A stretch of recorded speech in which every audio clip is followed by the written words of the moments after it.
Assalamu алейкум, урматтуу мекендештер, урматтуу туугандар.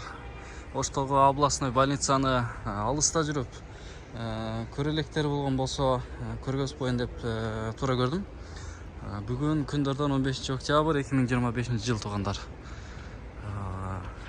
Мына ушул жерлерде эмне бар экенин билеңиздер да туурабы? Бардыгы мындай будкалар, мына бир катар жол эле, короче, тыгын эле да. Укмуштуудай бир кенен айланып койбойсуз. Бул жактагы абалдарды карагылай, сапсың. Мына парковканы карап койгулай. Парковканын өзүнө бир миллион лайк керек да өз үчүн. Иштеп аткан башчыларыбыздан Аллах разы болсун. Мына көргүлө. Биздин каналга киргенде эле лайк менен кирип, видеону толук көрүп, WhatsApp менен бөлүштүрүңүздөр туугандар. Мына көрдүңүздөрбү? Мына жерде тротуар. Мына ал жак өзүнчө бир неме болуп калды туугандар, суу ачылып, ал жактар эмне болуп атат билбейм, ал жерлерде. Ким билет эмне болуп атат ушул областной ылдый жагы.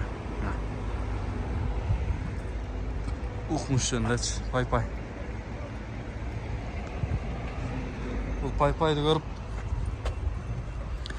машаллах деп ой пикир калтырып, анан видеону максимально бөлүшүп, алыста жүргөн туугандарга бул видеону жөнөтүп койгула. Европада, Москвада, Кореяда көрүп, көзүңөр сүйүнүп койсун. Эми балким соц тармактарга көп эле чыкты окшойт.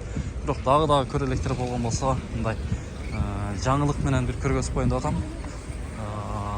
Мына туугандар, андыктан көргүлө, катталгыла, видеону бөлүшкүлө, өтө сонун. Мына жерлерди карагыла, мына жерлерди. Кеңдикти карагыла. Кеңдик укмуш. Барыңыздар билесиздер да бул жер кандай болгонун, а?